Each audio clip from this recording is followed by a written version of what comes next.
All right, we are live. Tap In Birdie, Honda Classic, Cognizant Classic week. Here with my co-worker now, Steve Schirmer. Steve, how you doing tonight? We're doing good. We're coming off a interesting Sunday at the Mexico Open. Not necessarily sure if it was good golf, but it was golf that we definitely watched at the end there. But no, I'm very happy to be on this show once again. You have bestowed a lot of pressure on me, as maybe we'll get to in a little bit when we start bringing on the odds board. But yes, it's very good to not only call you a colleague, my friend, but also a coworker now at Inside Sports. Yeah, so if you're watching on YouTube, like and sub as always. Would love to have you at ISN. Having a great time in the Discord. All Andy's articles have been great. Guys are winning 100K on DraftKings, so we'd love to have you at ISN if you want a personal line to talk to me in the Discord all day. Like I'm there, we're chatting. I'm getting a lot of laughing emojis on my messages. Like you just can't miss out. You just absolutely cannot miss out. But we're really moving into this golf season. Florida Swing's coming up. We got the Players coming up. We got the Masters coming up. Like Century wasn't that long ago, but we're at a decent point in the season. How do you think the PGA Tour season has gone thus far? If you're Steamboat Jay, like I feel like it's been a solid year thus far with the winners and the tournaments and everything. I think it's been I think it's been a better start than last year. Yes. I do think from at least from like an odds board perspective and who's been winning the signature events and non-signature events, Yeah. it's been basically the same though. We've had the signature events where it seems like a premium player has won it. A guy that we would expect to have major championship aspirations will be betting those guys in the big events. But these smaller, non-elevated events, that's where it's been kind of weird. We can get a little wild with your betting card. We'll see what happens with this week. But, we've had a lot of first-time winners, lesser-known winners. It seems like at the non-elevated against events once again this year, top of the board chalk just isn't really hitting. Yes. There's various reasons for it that, different people might have. But maybe we'll keep that rolling this week. But if you're Jay Monahan, I would probably say it's status quo, and status quo with the PGA Tour is generally a good thing for them. I would say after the past couple of years, the start that they've had thus far this year, I think it's been really solid and pretty positive. Rory winning at Pebble, I don't really know what more you could want if you're the PGA Tour. Some exciting finishes down the stretch. Last week in Mexico, I mean, that was truly some unbelievable golf. It was actually pretty nice here on Long Island. My friends were like, you want to go play 9? I'm like, honestly, I just want to sit on my couch and watch the Mexico Open. Like, I don't know how you can draw up a better golf tournament for sickos. I'm not saying, my casual golf friends are, putting on the Mexico Open yesterday, but if you are a gambler and you are a diehard PGA Tour fan, that was absolutely electric. I mean, you cannot, script or write a better ending or final round to that than literally the longest guy, not on tour, one of the longest guys in the history of the PGA Tour. I understand, with the new technology that it makes sense that the longest guy is right now. But he is an absolute freak off the tee, drives it longer than Rory. And then you have someone that Steve, me and you know a lot about golf. I pride myself on my golf knowledge. I pride myself on knowing everyone in the field. That is the first time, again, I haven't been doing this very long. In the last 5 years, I did not know the winner of the tournament. If there's one person that might know more about golf than me, it's you. Did you know who Brian Campbell was before tee off last week at No, I did Mexico? not actually. Wow. I didn't. I actually had no idea he once had a PGA Tour card. I actually went back. I'm like, where did this guy come from? He's just a typical journeyman. And then I got to 2017. I'm like, oh my God, he actually was on the PGA Tour at one point. Now he washed out. But no, I legitimately had no idea. That makes me feel so much better, to be honest. Does it? No, for sure. If you don't know him, then I don't know how anyone knows who he is. Versus the guy in my comments, you didn't see this because you're not on Twitter. It's okay.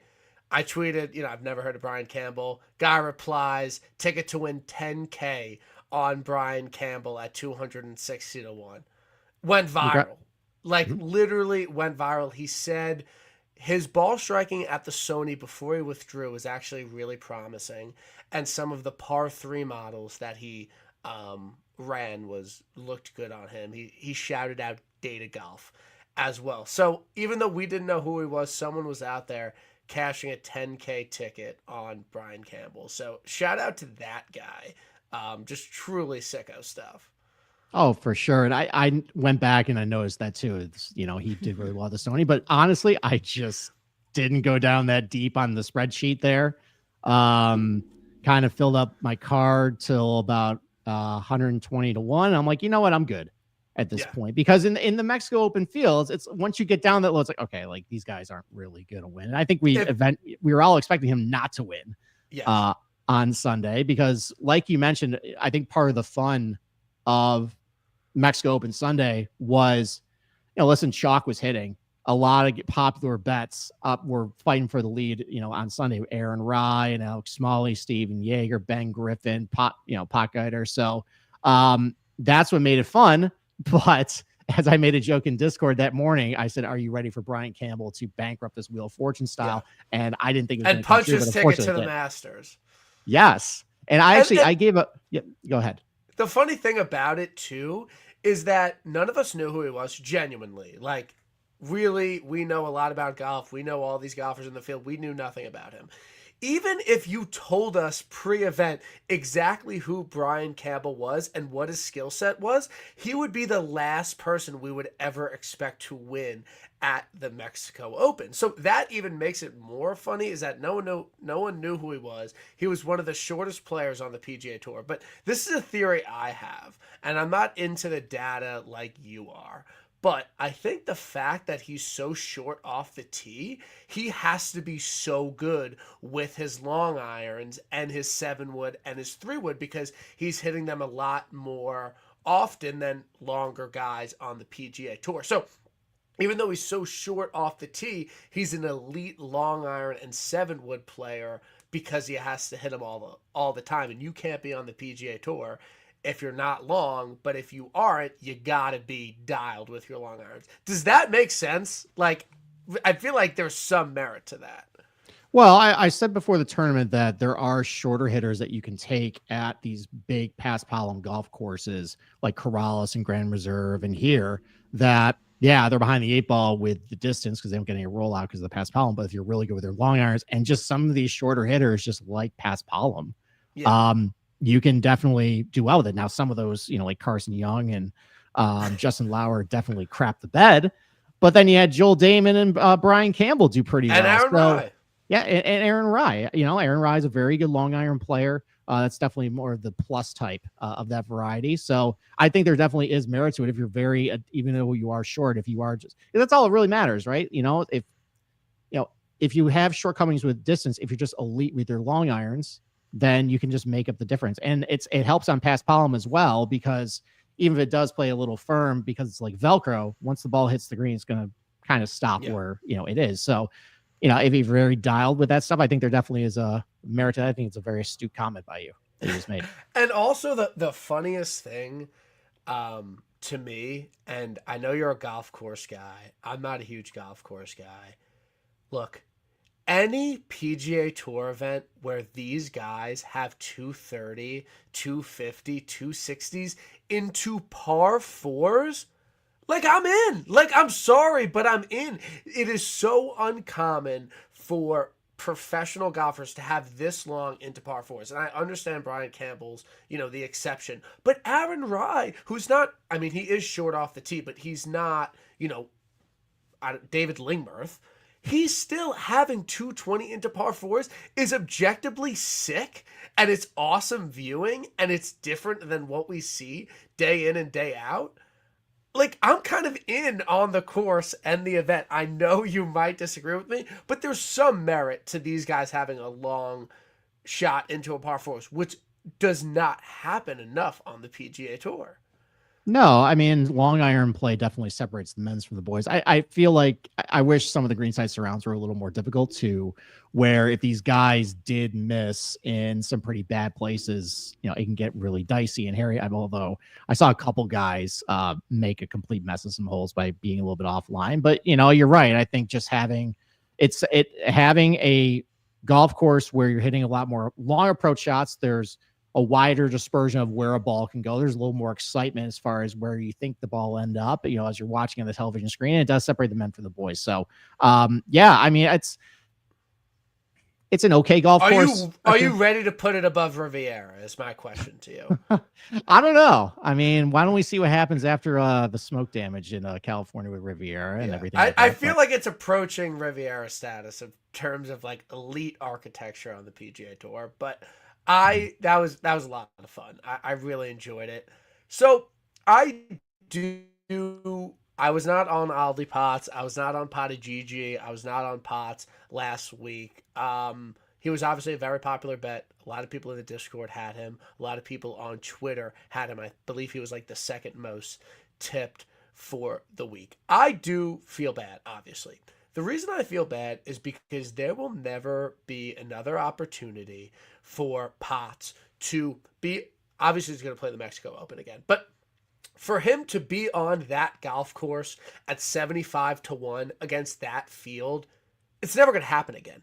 It is the absolute most perfect course fit on all the events on the PGA Tour. And I don't know if people are going to like chase him and everything, but that was the opportunity to hit Potts at long odds, and it obviously did not work out.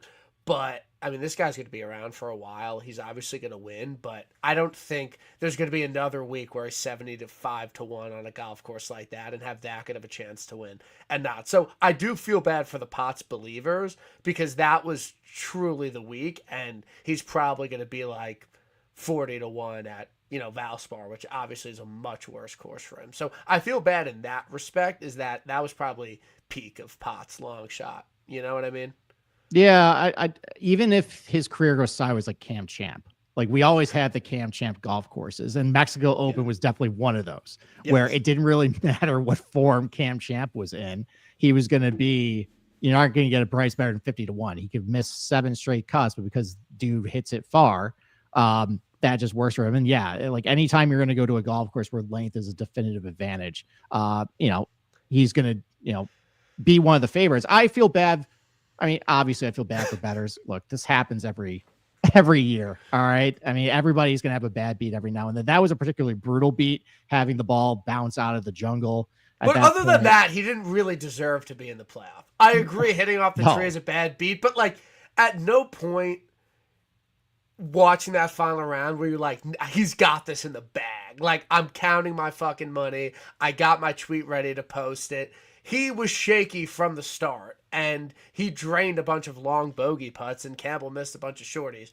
So it was crazy that he was even in the playoff. But I agree. Yeah, bouncing off a tree when the guy would have been completely dead and he would have won is a bad beat. But that final round, it was kind of tough for him to make it in there in the first place. Yeah, I mean, to be honest, if you want to say who deserved to win, it was Brian Campbell, because Brian Campbell has a definitive ceiling on his talents, and you had everybody else around him. I mean, we were talking in the Discord about what is the winning score target heading into Sunday, and we're like, 23 under. I think Davidoff had 24 under. If you told me that 20 under was a playoff, I'd be like, what the hell happened? Because everybody vomited on themselves around Brian Campbell, and he showed some legitimate nails. Like I bet his over round score on Sunday, it cashed barely. I was sweating that till the end, but I was just like, all right, somebody's going to take it from this guy. It's Jaeger, or Smalley, Rye, or Pockeyed. Like, no, everybody vomited around him, and really the guy who deserved to win was Brian Campbell, because he was the most steady all day. He had missed some other putts, but we saw terrible, awful shots in crunch time.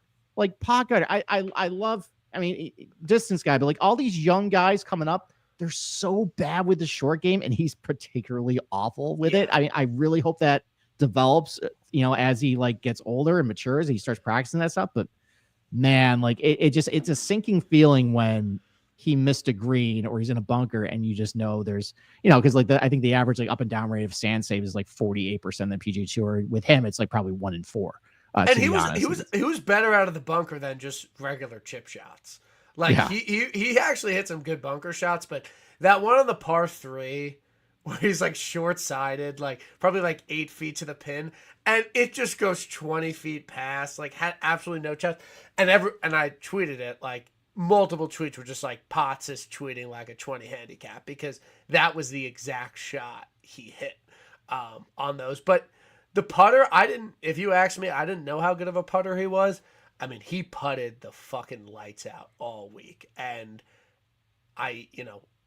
he has some serious, I don't know if it's going to relate to fast bent grass or Bermuda greens, but get that guy on some slow pass Palom. He putted unbelievably well all week, made a ton of par putts. Like, he really is the definition of driver putter.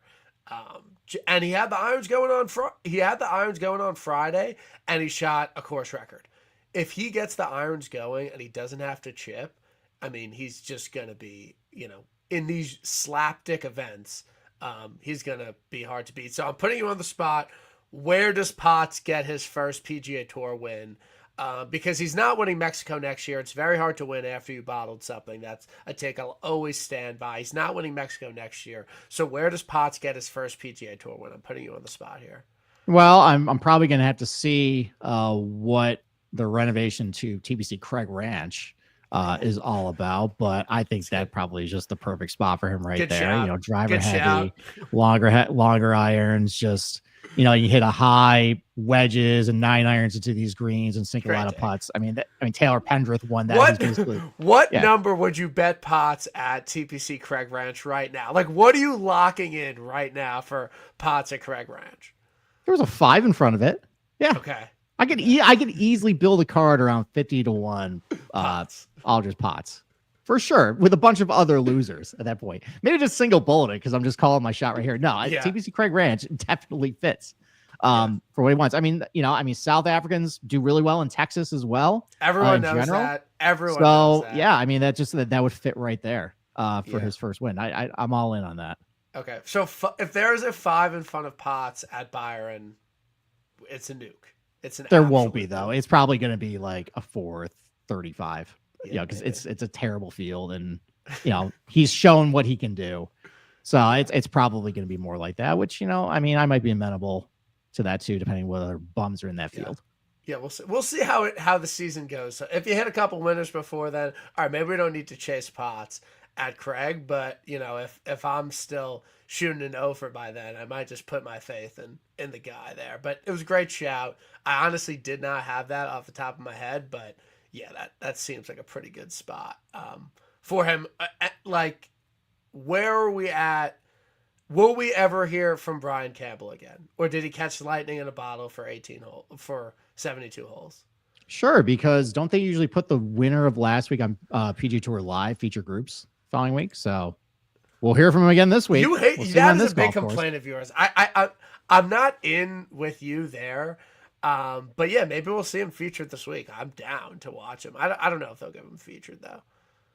They usually do. It was a good story. It was a feel-good story. I'm pretty sure that they're probably going to feature him with, I don't know. We'll go through this odds board. Couple other losers too. But yeah, I mean, it's the PGA Tour has wanted this cuddly, fuzzy story to promote. The girlfriend, she was a crisis actor. I mean, she was a crisis actor. She was just fawning over herself. She was an absolute crisis actor. Yes. All right, then I bought it hook, line, and sinker because I actually thought that was a pretty sweet moment. I've been on record too of really dumping on these fringe PGA Tour golfers that you don't deserve to have a card. This is the highest level of golf, and even I was like, you know what? Maybe I was wrong on that take. This was a good moment, especially because as I found out later on, as I went diving through his data golf page, he had been a true grinder on the Corn Ferry Tour. That's a tough life. Yeah. That's tough. And that was You're not making he's financially set now for a bit, playing in the Masters. I mean, he could be paired with anybody over the weekend at the Masters if he makes the cut. I mean, and one thing I will say, last thing we'll say on it, because I know we've talked about it for a bit. I don't care though. I don't even understand how his ball speed is so low. Like you look at his swing and it like looks pretty solid. It looks like he's hitting it pretty hard, but he just generates no power. Like if you showed me a swing and I didn't see the ball speed, I would guess he's like a 170s guy. I don't understand it was so low. It didn't seem like his swing matched up with it, but that was just my take. I don't know if you agree. Wasn't really noticing. Actually, the one I was noticing though, I mean, is Steven Yeager just a long drive competitor now? Just everything is 190%. Doesn't matter if it's a 70-yard flip wedge or like a 5-iron. He looks like he's just hitting it as hard as possible. Yeah, just pounding it. Yeags is. I know he won Houston. I was on him. Dual forecast, Scotty. Yes, you were. 140 to 1. Just put that out there. Mm-hmm. You play Yeags on courses you just fucking nuke driver on. Like, genuinely, do not overthink it. If there's any sort of positional aspect, have to be in the fairway, no. But if it's a high driver percentage course, you just rip Stevie Yeags and you'll be happy. So, again, he's kind of on the fringes. Why not Stevie Yeags at Bethpage? Like, it's great course fit. I think he's one of the best 12 Europeans. I know they only have a few spots on the teams, but Stevie Yeags, Bethpage, I'm sorry. He's not really European like Sepp, but, I mean, he's got to be in the conversation for the last spot. I would probably say so. The problem is, I was actually, funny enough, doing a list today. I think there's pretty much 9 locks, maybe 10. Victor was literally the 10th guy I had. No, I agree with you. The European team is pretty much locked. Yeah, so like, and then I was going through like, all right, there's Dietrich, there's the Højgaard twins, there's Jaeger, there's, you know, what if Fitzpatrick finds some form? Like, he's not even in the conversation right now. Yeah. So there's just a lot of guys. And funny enough, I did the same thing with the US team, and I'm like, after 6 guys, I'm kind of look. I put it like I've been thinking about it. Guys that, you know, someone that I think is a fringe guy, but in my opinion should be on the team. I think it's a good course fit. Give me Shea. Give me Shea on the team. Like, he's going to be one of the lower one guy, but if he's like if he makes it to East Lake, if he wins again, Akshay should be on the US team. Like, he's 21 years old. Like, he's proven it on the PGA Tour. He's a higher end guy. I think Akshay deserves a spot. Like, it might sound crazy. Give me him over Wyndham Clark. I want Wyndham nowhere near this U.S. team. Jordan Spieth nowhere near this U.S. team. You know, Harris English nowhere near this U.S. team. Like, Shea deserves it. I'm planting my flag right now. I really think, you know, unless he completely blows up, which I don't think he will, I really want Akshay on the U.S. team. I mean, Clark, I would maybe dispute just because he has the ball speed. Like, and honestly, I at this point, they may need those types of guys. Spieth, I would agree with, unless he finds some form. Akshay, listen, I am all in on the take of injecting young, energetic blood into the American team, because some of these teams they have trotted out there have just been complete dial tones and no energy, especially when they get down in matches. It just kind of, you know, hang dog shoulders and they kind of give up. I don't think a young kid like that, I think he would keep fighting. And, you know, that's kind of important. I don't know if the skill set is quite there with him, but just a wild card they can throw in there in the mix. I'm fine with that. If he's pretty accurate off the tee and he's like above average distance and he's a solid putter, like, I don't know what more you could really want. But my thing with Wyndham, he had 2 chances to prove it. He was on 2 teams. He got hot for a couple months. He didn't win Pebble. He had a chance to prove it in Rome. Absolutely was terrible. Lost to Bob Mack in singles. Did absolutely nothing in Canada this year at the President's Cup. Very inconsistent player. I understand it's a good course fit. I want no part of Wyndham Clark on this U.S. team unless he really shows some sign over the summer. But we don't need to dive deep. Actually, hold on. I want, because something just popped in my head. Let me just get your one take. Would you rather have Wyndham Clark or Sam Burns on the U.S. team? It's not even close for me, Sam Burns. Really? I think Sam Burns is gutless, too. He has 5 PGA Tour wins. When's the last time that happened? When's the last time he won? It's been a while since he won, but he showed more for me over these last 2 team events than Wyndham Clark did. And I think he's a more consistent player than Wyndham. I mean, I think that's a low bar for showing things on the U.S. team based on some of their showings. But, I'm not. I mean, Sam I don't Burns count is that President's Cup either. That was an exhibition at that point. I don't know. Maybe it's because I've been hanging around my co-host too long, and he has been feeding me anti-Sam Burns propaganda for the last 2 years. That maybe my and some bets that also Sam Burns has blown for me as well. Maybe that's shading my my take there, but I think I don't know. I don't know if I trust Sam Burns in the fire of the Crucible going down Bethpage Black. Yeah, but I think could we be have. wrong on that. I think we're a little bit different on Sam Burns, to be honest. We I'm might be. higher on him than consensus. My numbers like him. My underlying numbers like Sam Burns. Okay, we've talked for 25 minutes. I know people in the comments wait, half hour until they talk about it. Understood. But I can't talk about the Honda or Mexico Open for an hour. I legitimately cannot do it. I don't care what guest I have on. There's not enough to talk about. So I'm just putting that out there. It's very tough. I cannot talk about the Mexico Open for an hour. I'd like to recap the event before. I'd like to, talk about some bullshit. So Honda Classic this week has gone under a lot of changes. I honestly forgot that last year they turned the hardest hole into the easiest hole.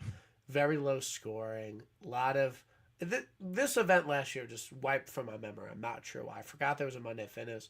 Not sure what the deal is. But if you are a bettor, if you're looking at this week, you might look at past leaderboards. Very tough event. Sanjay M won at -4, had some really tough results in the past. What has changed with the Honda Classic in the recent years with this new sponsor? And is there anything you are looking at differently than maybe in the past? What is going on in West Palm Beach? Well, man, I went 25 minutes on this last night and kind of going the against the grain on the anti Honda Classic. They've ruined this event. Now, look, so they've made some legitimate golf course changes. They've widened some fairways by a grand total of like a couple yards. It wasn't like they made a Kapalua here. They changed the par 5 10th by moving it back 20 yards into a or par 4 10th into a par 5. The total score on that hole didn't change though at all. The average score last year was 4.23. Years before that was 4.2 and 4.3. So basically the same objective. If you just look at that hole and you're rooting for a golfer, just as long as they get a 4, that's all that matters. Also, at that point. it's more fun as a gambler. I would rather be like, all right, this is a birdie hole. Like, let's get this birdie. You're sweating it versus being like, hold on for dear life and don't make a bogey. It's more fun as a gambler to have a par 5 that you can birdie. Am I wrong? I don't know. I just consider just get a 4. That's it. I mean, I think about it as like, are you gaining strokes on the field at this point? And it's just the number of what you get on the hole at that point, birdie, par, whatever. I mean, I think a lot of what happened last year, though, was, yes, there's some things that they did to the greens, specifically slowing them down, did not help matters. It made it much easier to putt on. But look, this is 2024, 2025. And if you give these guys a waterlogged golf course because it rained a lot and no wind, it doesn't really matter what history suggests with a golf course. These guys are going to do very well on it because they just play with superior equipment. I mean, we've seen it at so many golf courses over the last couple of years. We've had this expectation that's going to play really difficult. Like Torrey Pines a couple of weeks ago, we got soft benign conditions in the final round, played 2 under the final day. Riviera no longer is defensible. Quail Hollow, even they're running up to upper teens under par. And just unless you get certain wind elements and some turf conditions, that's really the only way sometimes now to challenge these guys. The biggest challenge at BJ National is the water. And it's a test of just don't hit it in the water. And when you don't have a lot of wind to really hold up balls in the air and push them to the side, it can make it very easy for these guys sometimes. So I'm not really all that surprised by what happened last year. I was a little surprised by a lot of the anti-pushback with it, just, as far as losing focus of what's actually happening. Unfortunately, though, it doesn't look like we're going to get any adverse weather conditions that we saw back in 2020 and 2021. It's going to be pretty low wind again. We got reports that it rained there today. It's rained, I think, a little bit in the last couple of weeks too. So if we get some softer conditions, not a lot of wind, going to be a little bit more the same as last year. So What did that do? It's still fairly difficult off the tee. It's still less than driver for the most part. There are some holes you can take opportunities to hit it over the dog leg, specifically number 10, by the way. Like, they removed a bunker on number 10 last year that people didn't like. But if you look at the shot tracker, you see guys like Eric Van Rooyen just bomb it over the corner and hit it 60 yards past there anyway. So it never really would have mattered anyways. But yeah, it's going to be probably a lot of that, a little bit easier conditions. Still, you got to have good iron play. And really, a lot of these tournaments, how to separate yourself is just how good we hit with the irons. Basically, don't hit in the water or not, and simply a lot of putts. Yeah, like you can't really separate yourself off the tee because a lot of guys are just kind of limited a little bit as far as how far they can push it down the fairway. Around the green is, at least especially the last couple of years when there's no wind, it's a little softer. It's really easy, not difficult greenside surrounds. There's really nothing all that special about PGA National other than the fact it's water and it has a rich history. So as long as you do that, you're going to be fine. I don't think this is a golf course where you're going to necessarily just find it this week because if you are sloppy and loose, you're going to get punished. Informed guys. Yeah, and course history definitely can go. I want to at least see that you've been able to do it before and translate it here. Because you had guys be in form and just completely crap the bed. I want to at least see that you can kind of handle yourself around here. I've also tried to rein in taking guys that are not Florida guys because it just is different around here. I've tried doing the, okay, I'm going to bet this guy. He's been really good on the West Coast and the Northeast. Maybe I can translate in Florida. Nope, never does. There's something that just happens when they go down to that magical state that either clicks with them or messes with their mind. So I've been trying to get certain types of guys I know have at least success down in that area on my betting card. Yeah, I think also in terms of what they're doing with the course, they're in a tough spot with Bay Hill the week after. It's tough to be like, yo, like, come play our event. Like, we kind of need you to play our event. It's going to be extremely difficult. And then you have to go play Bay Hill the next week for $20 million, which is actually one of the toughest events on the PGA Tour. So I think it's just like, yo, if we're going to get guys to come here and play, this cannot be a -6 winner. No one wants that. And I know they've had bad weather for scoring for people that want difficult conditions for the next 2 years. But like I said, it is what it is. I don't think the scoring's out of reach where you could really cross somebody off. Oh, they can't get to, 16 under. But what is your winning score prediction this week? 16, 17, 18? I mean, it's adjusted for, well, no, it's par 71 now, so I can't make that joke anymore. I mean, it's probably going to be similar to what it was last year, probably around. He won at 17 or 18 under. But he won by 3. Yeah, he won by 3, but even so, like the playoff year with, and this is why the changing the par kind of messed with people's mind, because number 10 plays the same exact score, just as a par 5 now. His winning score last year, if it was still a par 4 on the 10th, was -13. Chris Kirk and Eric Cole ran to -14 on par 70. So it's not all that unusual to get it up there. It just looks like he pulled away, but that actually was the same score basically as what they did the year before. And it was similar weather conditions. So I would probably think that's going to be target score 17, 18 under. It basically happened 2 straight years in similar weather conditions. I would not expect anything less unless the weather forecast drastically changes. Then we might be able to bring low teens into play at that point, because that is truly the only way really when you have this basic of a golf course as laid out as it is, if the only way to really make it difficult for these guys is wind and weather. Yeah. So if that comes, then yes, the winning score can definitely get harder. But if not, it's probably going to be the exact same last 2 years. Yeah. All right, let's get into the odds board.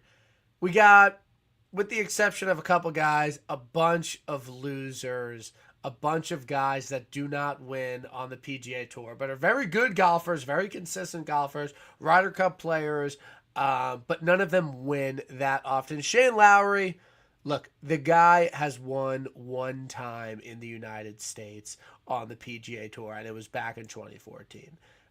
He's bottled a lot of events. He's bottled here 2 years in a row. This is not a guy I'm going to target, at these odds. I think Pebble was probably his best performance of the start of the season. I want no interest in that. Russ Henley, yeah, it makes all the sense in the world. You know, I'm not going to bet him at 22, 25 to 1. I know he won here a long time ago, but just no interest. Sanjay, I'm not even going to talk about it because it's such an unbelievably horrible bet. You're not betting any of the top three, right? No, I mean, right now I haven't bet anybody under 50 to 1.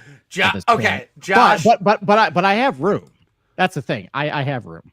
Look, you're right, Josh. He did 1-0. It was a fucking team event. Like, I'm not going to sit here and say that's a real PGA Tour win when you win it with a partner. But regardless, yes, he has one in the States before 2014. You got me. But it was the Zurich. So we're just passing on these three.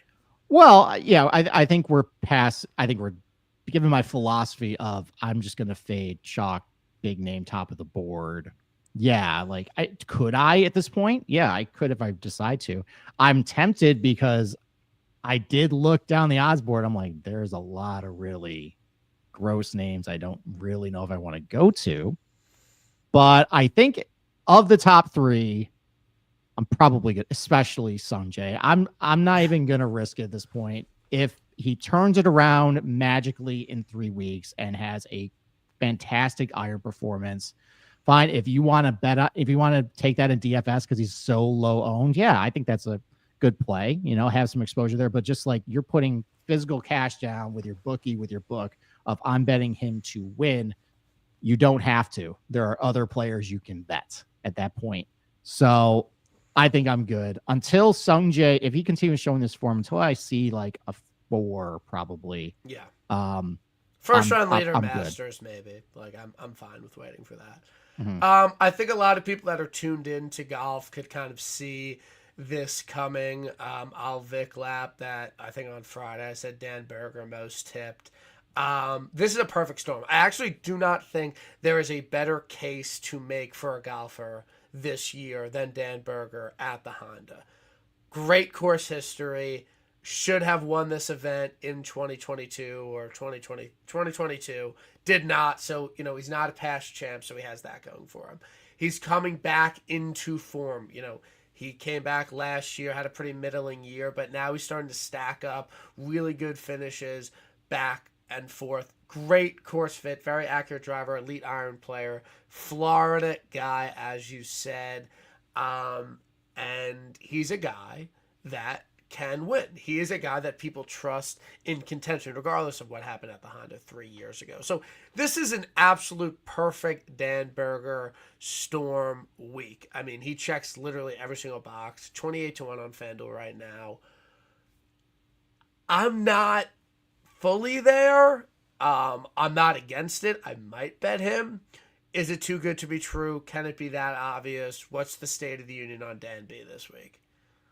I mean, I think of those guys, I can envision a world of just, okay, he has finally started to tap into what we saw of him in the late 2010s, early 2020s, like around COVID, a guy who can win, who can put himself in the mix consistently and sustain good golf too. Like that's been a problem with Daniel Berger, mostly because of injuries the last couple of years, but we're now riding a little bit of a wave with him. Obviously, he has the great course history, comes in with a lot of momentum.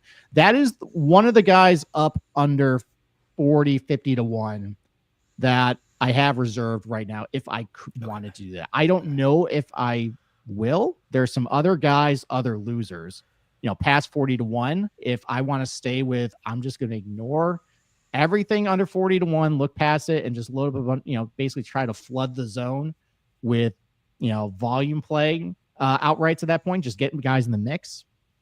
We'll see. But Berger and I mean, what do you think Sepp can win twice? No, and he got his win early this year. He got his win early this year. He's a space out win guy, like Poston. Okay. He needs like a year before he can win again. So no, I'm completely out on Sepp. And honestly, these next two, Pendy, Minwoo, I'm out. Denny, fade. To me, Denny, like he had his big time performance at Farmers. That exerted a lot of energy from him playing in the final group. One of his best PGA Tour performances. I know he's lost in a couple of playoffs, but that's the top 5 Denny performance. He's not going to turn around a guy of that caliber, a guy that's never won, and go win this week or go contend this week. Torrey was it for him. I'm completely out on him. I was watching TGL before. Cam Young was draining some long putts, was absolutely flushing it. Look, I don't know. This could be the week for Cam Young. I think that TGL lost because they blew it. I saw some things I really liked out of Cam Young on the simulator. No, out in what? So what exact? Because look, I am just kind of out on TGL in general. So because you're a grumpy old man. So I'm not a grumpy old man. I gave it a chance. I look at it. It's not like, oh, these guys are playing simulator golf. Like I hate this. This is more, I watched it and I'm like, all right, I'm just kind of bored at this point. I feel like a mistake they made was I'm seeing the same holes every single week. Kind of know how they're playing. I wish, like, I know it takes a while to put these golf courses together, but I wish we saw like a new golf course every single week. I think that would be maybe a little different and maybe adds a little bit more spice. But I mean, I can't watch the same fucking spear every single week, knowing how it plays, just hoping to get over the little water and the little pinch in the fairway there. But anyway, so educate me. So what did you see out of Cam Young on the simulator? I saw him make a 40-foot putt. Oh, okay. 40 that foot was putt. It. Okay. That was it. Like on carpet. On carpet, yes. So okay. I feel like he's comfortable in Florida. Almost won Valspar.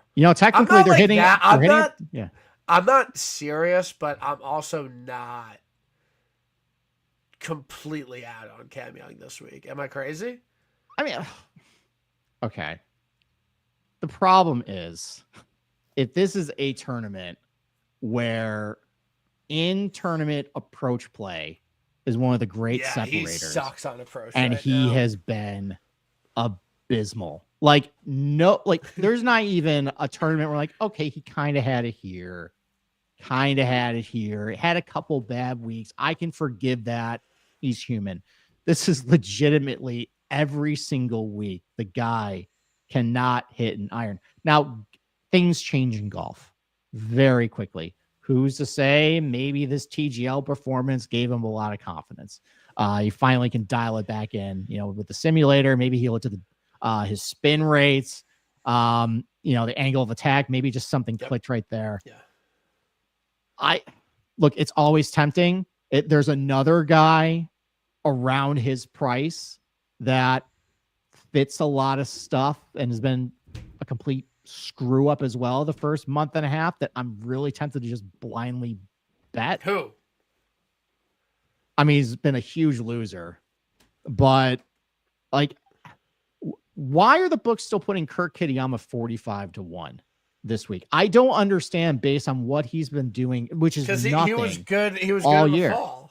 Right. He's been good in the fall, but ever since the calendar turned to 2025, literally it's been just dial tone golf. And I understand he's had a couple of good ball striking weeks. He's basically doing Kirk Kitayama stuff at this point where just everything was losing with a putter. But like what is he even really like? Has he put together a good round at this point? Maybe at Farmers, possibly he had a good first round. I've never bet him or tracked him once this year. I don't know ever if I've ever bet like him I would be if Kirk Kitayama was like 70-1. I'm like, yeah, you know what? Throw that on the card. All right, listen, I understand his upside here. He's been really good in Florida. Fine with that. But like 45-1, I'm like, and that's kind of the same way I feel about Cam Young. I know he's got a name, Cam Young.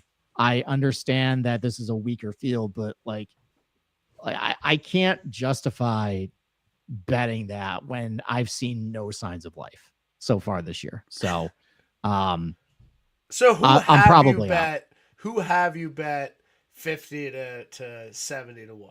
All right. I mean, it's probably going to be a popular play this week, but you talk about Florida guy playing hitting his irons pretty well. 2 straight missed cuts.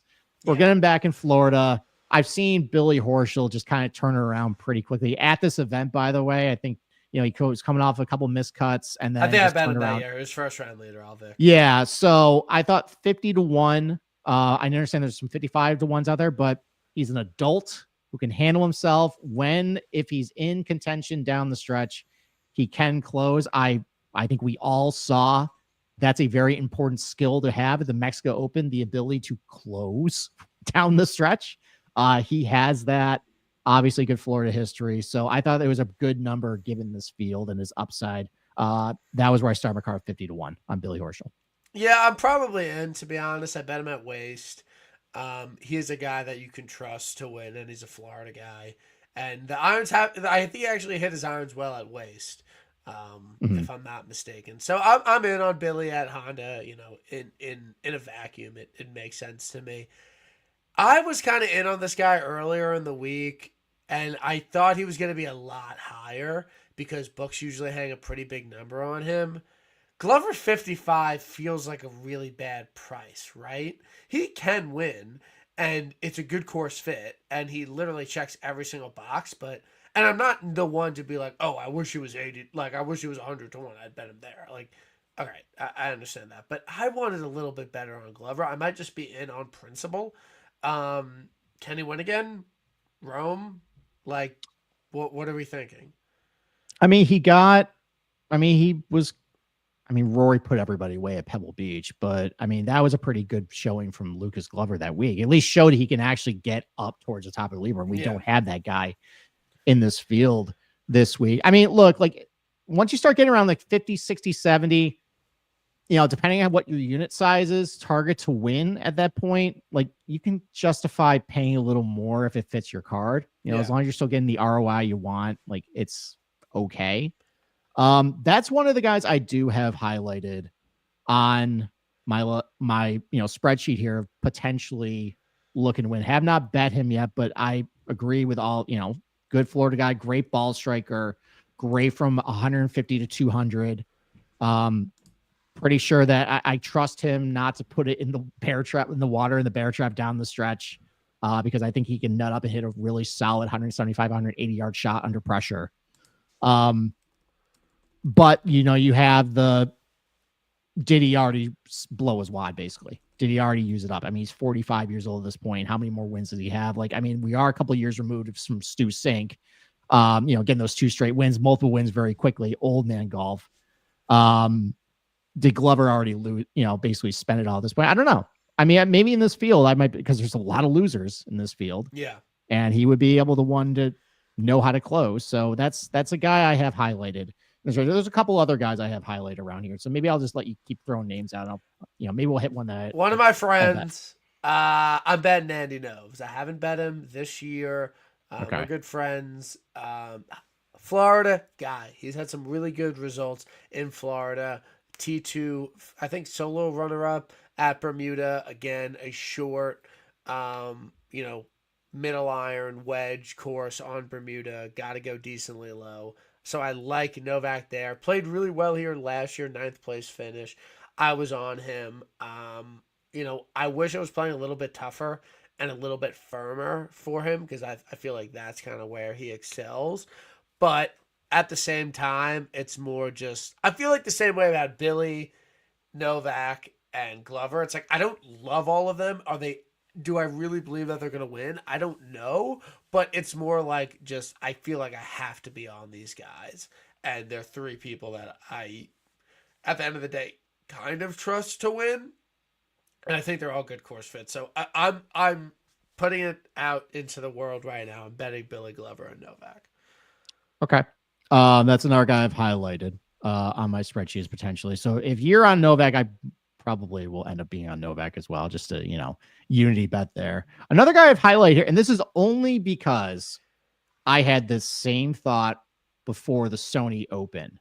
And one thing with the Sony Open that's a little bit similar to this golf course is there's just a same volume of approach shots. A lot of shots between 125 and 200. Obviously, there's more water here, more hazards, but basically PGA National is basically Waialae, but with a lot of water. I had this thought about JJ Spawn. I was looking at his profile. I'm like, why isn't he better at Waialae?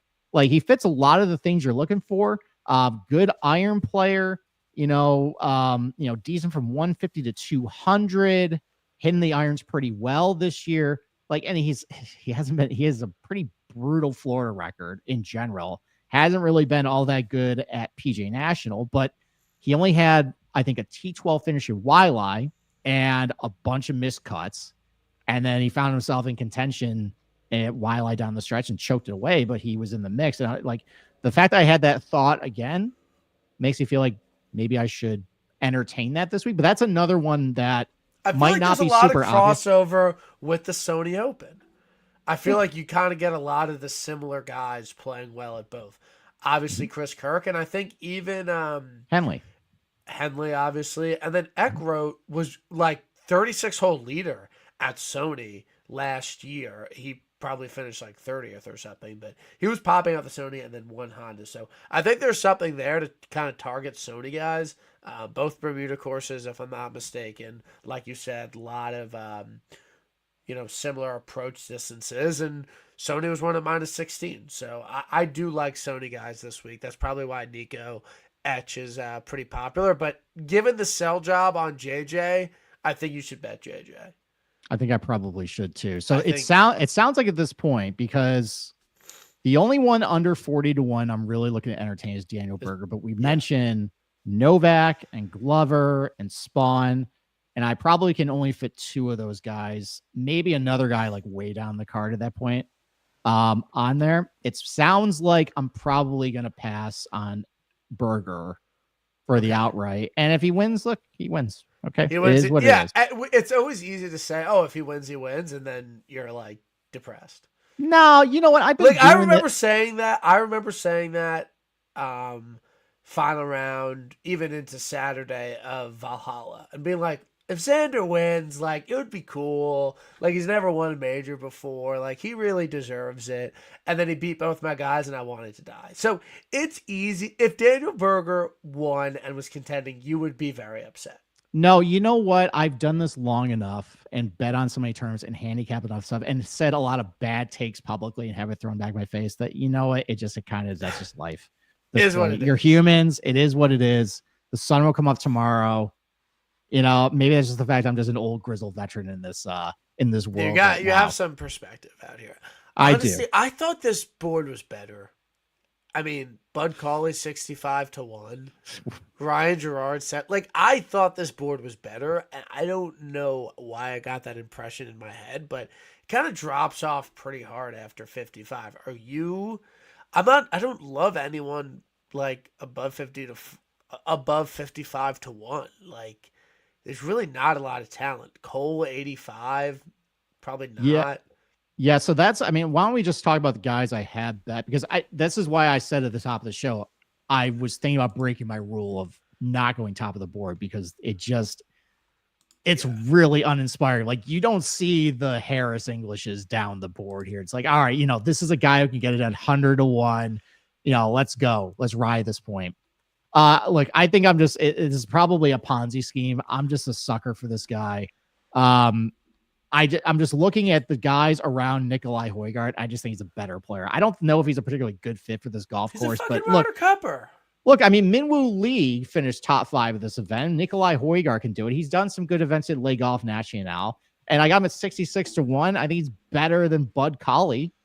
It's the same price. So fair. I bet him. I don't disagree. Yeah, so I bet him on the card. I end up betting Lee Hodges. They got a lot of steam in our Discord. I get it though. Andy invented him. Everyone betting him is because of Andy. TBC Twin Cities got a good history here. Good iron play, playing well this year. I'm good with that. I ended up betting Ryan Gerard. This is literally the first time this is the first time I've ever said Ryan Gerard on, I think, ever in my podcast history. So he finished, I think, top 5. He was a Corn Ferry guy, and he got, I think, either a Monday qualifier or a sponsor's invite to the Honda in 2023. Finished top 5 there. Yeah. And then he had 7 on approach. Yeah. And then he ended up I think because of that, he got a lot more PGA Tour starts. I think he maybe got conditional status because of it. Bombed out. Went back to the Corn Ferry Tour, though, did reasonably well, got his card this year, playing pretty solid golf, couple top 20s, hitting the irons. He's been playing well. I mean, he hasn't. So here's another thing I like about him, too, because you see a lot of these, he's 29, 30. He's like a finished product at this point, but he's 25 years old. So there is a theoretical, like maybe this untapped ceiling. He's a young guy. So at 90-1, given I've seen him do top 5 here. This is not a good field. It's going to be similar weather and course conditions what you saw back when he was top 5. And 90-1, sure, fine. I threw that on my card at that point. Yeah, look, it's a fine sell. It's a good sell on him. I don't necessarily have any beef there. Okay. What if Nico Etch is like very popular this week? How popular? Like I'm early returns on the most tip sheet. Is that he is the second most tipped golfer behind Nico Etch. Also, Gerard's very popular. I figured he probably is. He's like because Nico is on my card, and I got him 110 though. Like that's like whatever. He can win. He's mixed. Yeah. Talk about the Wiley comp there. 21st last year. Like if you look at the data golf comp courses, Accordia is a comp course as far as guys do well there and here. And he won that event last year. So I figured just 110-1 for a guy I've seen win, get in the mix this year, like has a pulse. It's fine with me. And then way down the card, this was something that we were just kind of bantering around in Discord. I'm like, you know what? This actually isn't a horrible idea. Matteo Montecero, 270-1. He's probably not there anymore. You lost me when you pulled up his 2013 results on the PGA Tour and said he's good in Florida. Like I was just like, all right, like I can't. Did you see my follow-up comment to that though? Okay, what was your when he was a functioning adult who could handle himself. He has proven he can show, and he's good in that state. Also, if you go to European Tour results, Belfry and Wentworth and DLF, like a lot of golfers that are super penal. He's done very well the last year. He has, good innate ability. He just lost his way for about a decade or so, but he's done very well. Good result at Le Golf National last year. Pretty good comp course in DP World Tour. I'm fine with it for 270-1. I'm good with that. Look at the losers in this field. You tell me someone better around that price. I mean, I bet him like 40-1 at Wentworth, and he almost won. Yeah, so he almost understand, won. But I don't know. I saw Kyle before, and he was like touting up Matteo Montecero because of his DP World Tour comp course history. I'm like, I don't know if I could do that. It worked so great with Rosner last week too. So why don't I just go back to that well? You can only pick one of these guys: Camilo Villegas or Danny Willett. I've seen people tout both of them this week. I'm not even joking. Kyle was in our group chat on Saturday night talking about Camilo Villegas won here by 10 shots in 2010, and he gained 9 strokes on approach. He has a top 10 this year at Amex. If you go on a certain website and sort by strokes gained, he is dead last. I think he lost 14 strokes to the field here like 2 years ago. That's the case for Camilo. Danny Willett, RB was talking about him. Are you seeing anything there with Danny Willett, or is Ryan just, being crazy? No, I mean, he popped recently. I forget which tournament, but he had a relatively good finish for Danny Willett. I mean, Danny Willett also ninth at the Farmers. Okay. Yeah, so Danny Willett pops up randomly at times the last, decade or so for him. Listen, I mean, like a guy who has some good chops in Florida. This is similar to some other golf courses he's had success at. He's won a lot in Florida. He's won at Wentworth, I believe. So there's that comp right there. This is actually going to be, I'll bring this up tomorrow on our show. We like to do charity bets, between golfers, where Capper's on a guy, I'm on a guy. He's definitely a Camilo guy. Okay. So I'm pretty sure I can lure him into a Danny Willett versus Camilo Villegas. Look, it's a solid, if you want to start your DFS lineups, Camilo Willett, no beef from me. I think that they could have, some pop this week. I think they both got certain things going for them. But yeah, when RB said in the Discord, Danny Willett 400-1, I didn't really know what to expect, but I mean, I guess, he's been absolutely god awful Do you know if there's, me and you are very good in, golf random trivia, majors for over the past 20 years. Has there been anyone else where their only PGA Tour win in the modern era is the Masters? Is the Masters? Yeah, Danny Willett's only PGA Tour win is the Masters. When you're just doing that. Yeah. Oh, I feel like God. no, right? Did Immelman win another one? Definitely. Trevor Immelman? Definitely. Did he? Yes. Okay. I'll look right now, but yes, Trevor Immelman, Okay. definitely. He won like some random event in Texas. Okay. Then I would probably say he only has one other one though, so good shout. Okay. He won the Western Open in 2006, so solid shout. I would probably say no because a lot of those were Tiger and Phil. Like they clogged up the 2000s there. And then you had Weir, who definitely has won multiple. ZJ, obviously. Immelman was the only one. Although, well, I'm sure Jose.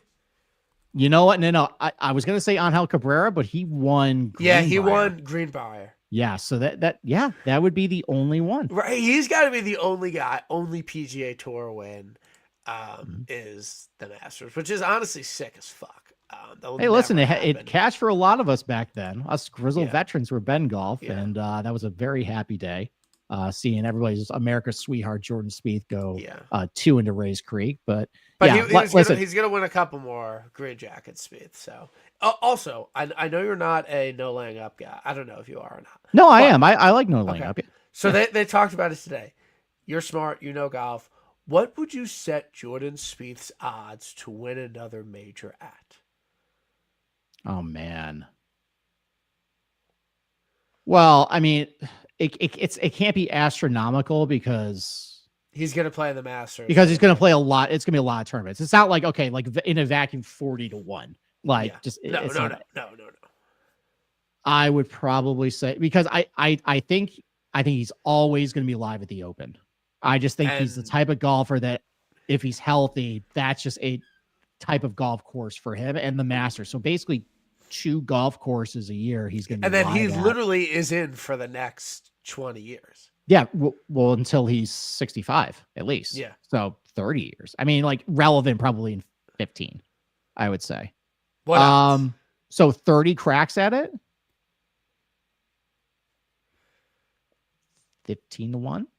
15-1? It can't be that high because he's going to be like 40. They said, I thought 3-1. I thought 3-1. No laying up. Okay. They're partnered with FanDuel, and they said they would set the line at -200. Okay, I don't know if I would agree with I that. don't agree with that either, but I don't think it's 50-1. I think it's more like 2 to 4 to 1. Fine. All right, fine. How about 8-1 then? Look, I mean, he has definitely fallen off. He does not have a lot of ball speed at this point. But I think he definitely, I would say, look, he's been really good at the Masters. I think just with how that golf course has been lengthened over the years, ever since he won that first one, he probably has, like, he'll be relevant. He'll do well. I don't think he's going to win our green jacket, to be honest. The Open, though, I think he definitely could get another player jacket. I could see him pulling like a Tom Watson, like magical run. And I don't like a Greg Norman in 2006 or whatever. Like, yeah, I don't disagree. But yeah, I was kind of in, but I was surprised for FanDuel to say that it would be that low. But if you took his 40-1 over the next 20, 30 events, yeah, probably. RK is listening right now. No Laying Up reached out to FanDuel, and FanDuel set the odds at that, which is insane. And they're a fucking sportsbook. It's not me off 3 beers. So we talked about a decent amount of golfers. Who was winning the Masters? Oh, man. First, is Scotty winning the Masters? I think players in Bay Hill will be huge to kind of get to that point, but is Scotty winning the Masters?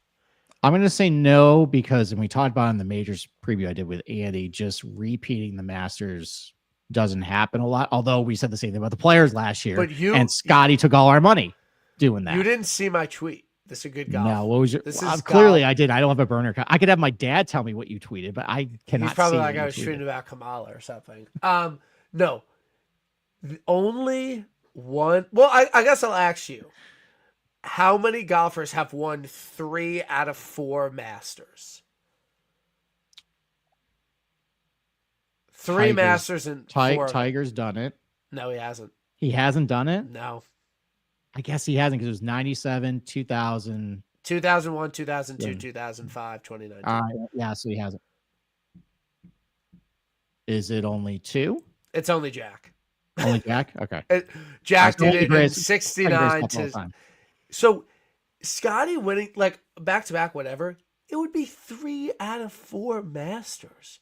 3 out of fucking 4 Masters, and only Jack did it against plumbers and firemen in the 60. And he is not only the greatest Masters player of all time. Jack at Augusta is probably one of the greatest, course histories ever. I'm going to say I don't think he's winning the Masters. If he wins Bay Hill and Players, I retract it. But right now, I feel confident Scotty's not winning the Masters. And I think we're due for a Decky Sergio Reed winner this year. That is my Masters take. I'm not saying we're due for a fucking, Danny Willett, Angel Cabrera winner. But I'm saying we are due for a mid-range Masters winner, not number 1 in the world type golfer. That is my personal take. I don't know about you. I have a weather take. Obviously, I've become, I think, the unofficial weatherman of ISN.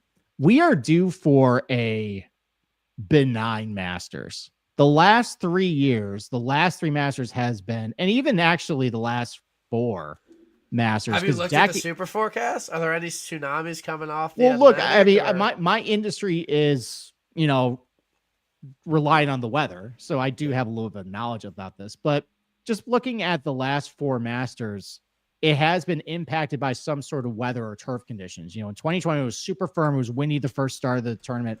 2022 was really cold for softer. So it made a long golf course. 2023, that was the tournament that bled into Saturday, and you had poor Abe Answer hitting 3-wood into 18 from like 270. He couldn't get up the hill. It was weather that weekend. And then last year too, like it was firm and it was windy.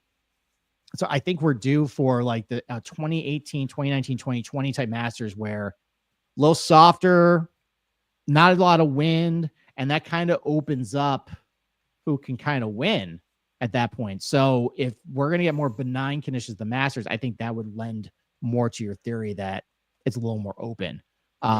Maybe a lot of guys have a chance to win on Sunday instead of maybe like 1 or 2 that we've kind of seen the last couple of years. Yeah, Masters has fucking sucked. It's been absolutely terrible for the last Decky year was like okay, but it's been Scotty blowout, Rom blowout, Scheffler blowout, Decky close, DJ complete blowout, and then obviously 2019 was great, and it was a complete sweepstakes where Tiger ends up winning everything. Yeah. So I think we're just the golf gods were like, you got Tiger winning the Masters, like we're gonna give you some shit Masters for a bit. So look, I fucking pray to God, Scotty. Bay Hill's gonna be tough for him next week, but the fact that looks human and he won fucking 9 times last year, like he's probably due for some regression. But I think the 3 out of the 4 is really gonna be a lot to overcome for Scotty. He's gonna do something that Tiger Woods, Phil Mickelson, Nick Faldo, Arnold Palmer never done at the Masters in much better fields. There's no fucking live. He's playing against Chick. I know it's a perfect course for him, but I don't know. I think 3 out of 4 years is too much. But regardless, we've gone for a while. Honda Classic Week. Looking forward to it. Bet a couple guys. I know Ryan Gerard. I love that bet for you. I'm very happy. He's also going to be on the chart this week, but you knew that. It's okay. But hope everyone listens to Hold the Green tomorrow night with Steve and Capper. We'll have to have you back on soon, and hopefully you keep the trend going of hitting a winner when you come on TIB, and I'm hoping it's Billy Ho. Oh, that would be a nice share, or Andrew Novak, or I may join on that would be. If Andy Noves wins, he's going to be like way too mainstream, and he's never going to answer my DMs again or come on my pod. So I'm not rooting against it, but that would be a negative effect of it. But we'll see. Okay, we will. No, thanks for having me on. Tune in tomorrow to Hold the Green with Boston Capper. I mean, I've given a lot of my bets, so I'll try and pry out of my co-host which losers he's going to be betting tomorrow night. So come join in. It'll be fun. All right, we'll see everyone next week. For Bay Hill, Kyle is coming on. There are 3 events next week. We have Puerto Rico Open, Live Hong Kong, and Bay Hill. So, I'm getting my bonus this Friday, and I'm getting a raise this Friday. So that's just all going to 3 events. I probably won't bet Live. Actually, I probably will. But just don't go overboard this week. We have 3 events next week, and I'm definitely fucking betting Puerto Rico. Not even a question. So we'll see everyone next week. Huge week. Hope everyone has a great night, and we'll see you next week.